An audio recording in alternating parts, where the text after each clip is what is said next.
As children of narcissistic parents, we are left no choice but to survive in an environment of absolute adversity. Therefore, we develop certain defense mechanisms, certain coping mechanisms that, of course, are dysfunctional but help us to survive. These coping mechanisms help us to carry ourselves through the storms that these parents put us through. And these defense mechanisms would be the center of our focus in today's episode. Hi, I am Danish, a narcissistic abuse recovery professional. In this episode, we're going to talk about 6 defense mechanisms or coping mechanisms that you developed as a child of a narcissistic parent. Stay until the end because the experiences you have had as a child of such a parent and the experiences that you still have as an adult child of a narcissistic parent will be completely validated, and you will know why you do certain things, why you feel the way you feel. Let's get started with understanding the defense mechanism number 1, humor. You might wonder, how is humor related to trauma, or how could a child growing up in an environment filled with so much adversity be humorous? What does it have to do with humor? Well, it has a lot to do with humor because humor can become one of the primary defense mechanisms in an environment which is always filled with extreme tension.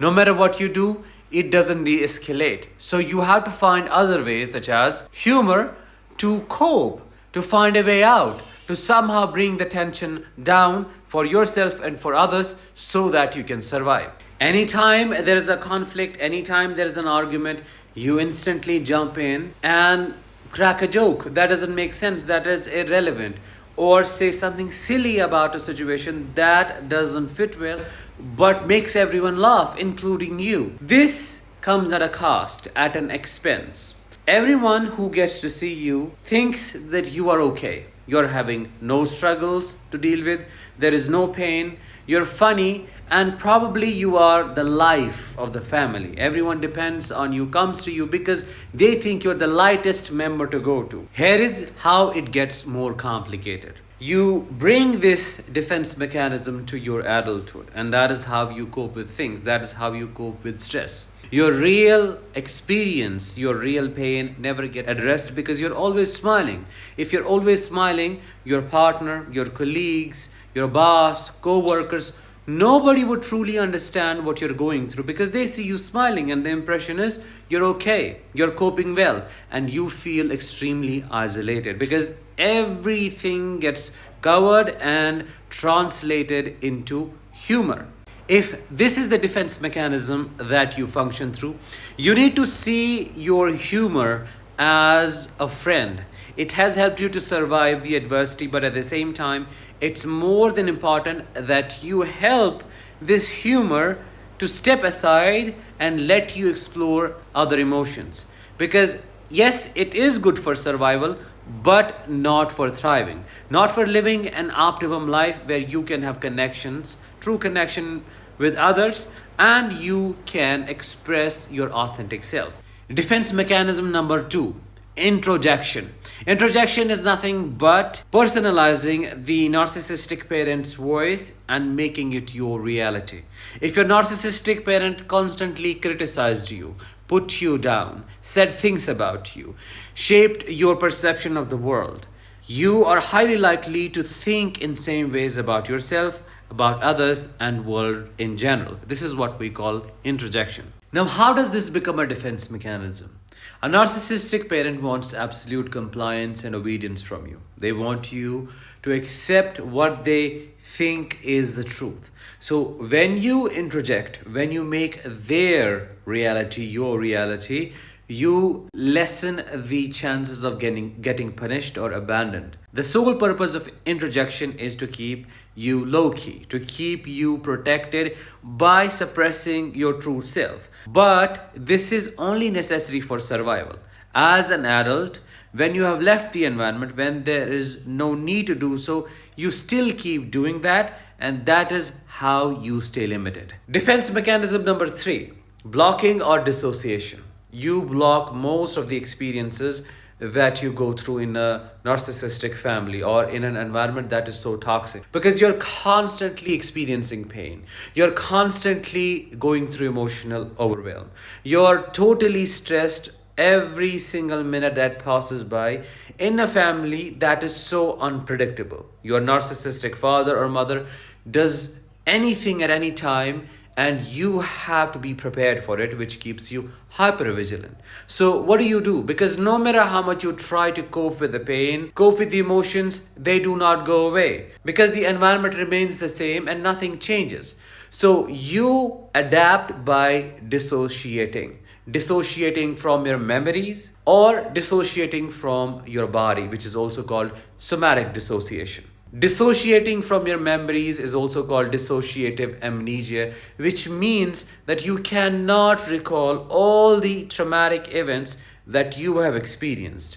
And many survivors of trauma cannot think about all the wrong things that happened back in the house, which contributes to the cognitive dissonance they're already experiencing.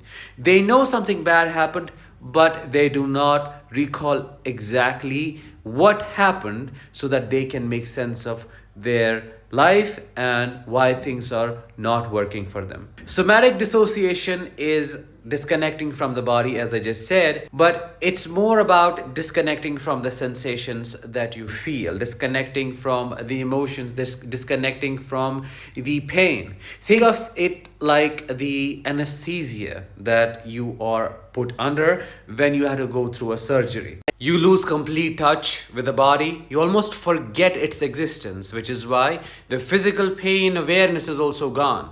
You may fracture a bone in your body and have zero awareness of the happening. You may not feel any pain, and this fracture can happen over and again without you knowing that it has happened or it is happening. And this is a real occurrence. One of my clients shared their experiences that they found their ankle had fractured more than 50 times, and they only got to know about it later in their adulthood. This is the level of somatic dissociation that you can experience, and this is an adaptation. Well, it definitely serves the purpose of protecting you from feeling overwhelmed or feeling the heavy emotions.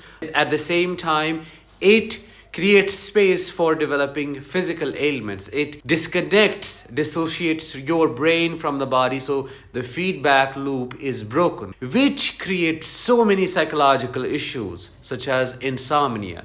You may not be able to fall asleep, and the reason is your brain is not taking the feedback from the body and it does not get the signals to rest. Dissociation can also lead to so many troubles as an adult, because you need to feel emotions. You need to feel feelings to connect with others. You need to know what is going on in your body to be able to process stuff. But if you are dissociated, if dissociation is the go-to defense mechanism, you would not be able to process things. You would not be able to feel things truly. You would not be able to connect ultimately. And that is how dissociation or forgetting keeps you limited. Defense mechanism number 4, intellectualization. When you intellectualize everything is translated through rationalization into pure facts, and the only agency that you depend on is your logic. This defense mechanism completely disregards your emotions, because you think emotions are unreliable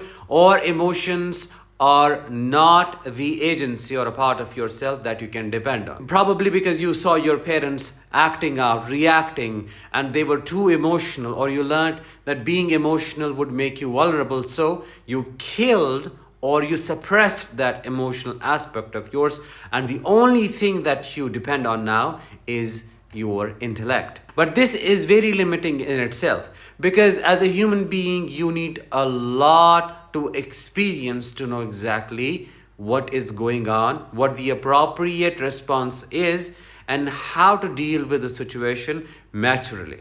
If you just depend on intellect to process things, you may be able to make logical sense, but you would never be able to know the emotional richness to the experience. You would never be able to connect with people.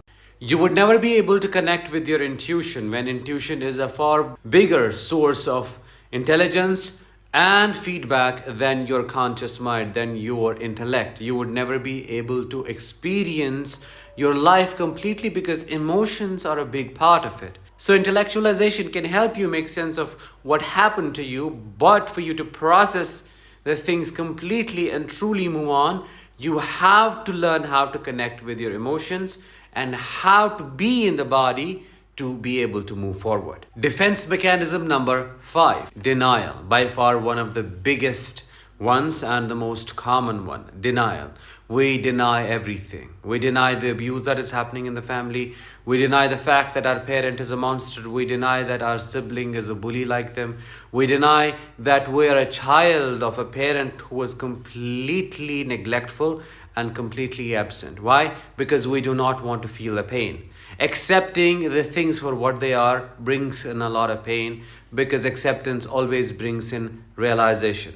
So denial saved us from feeling pain or going through suffering when we were not ready for it, when we had no resources to go through it. But now as an adult, you have the resources, so you have to learn how to come out of denial by exposing yourself to reality, because truth will set you free and reality is always truth. As a coping mechanism, this denial also prolongs your stay in toxic and narcissistic relationships. Because when the narcissist starts abusing you, instead of accepting their abusive behavior right away and seeing them for who they are, you enter denial. You step into denial and you start self-gaslighting unintentionally.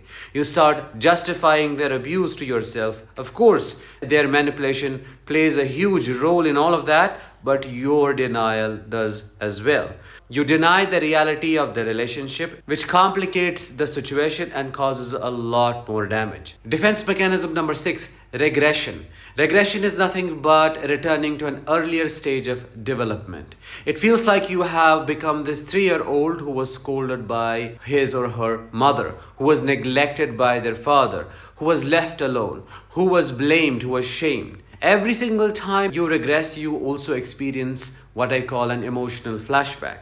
Let's say you are in a narcissistic relationship, the narcissistic partner puts you down in a similar fashion, in a way your parents did. Instead of dealing with it properly or saying no, what do?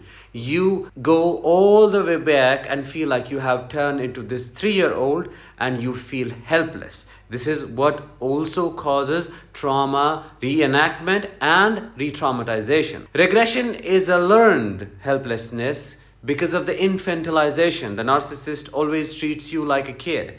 They never let you develop, no matter what your actual biological age is. They always act as if you are resourceless. Therefore, you believe you have no resources to deal or cope with the real world. When you are hit with the situations where you need to act like an adult, you feel you have nothing to offer. You feel like you have no knowledge to deal with what is going on. So you naturally regress to a state of helplessness and you feel like a child once again, even when you are not.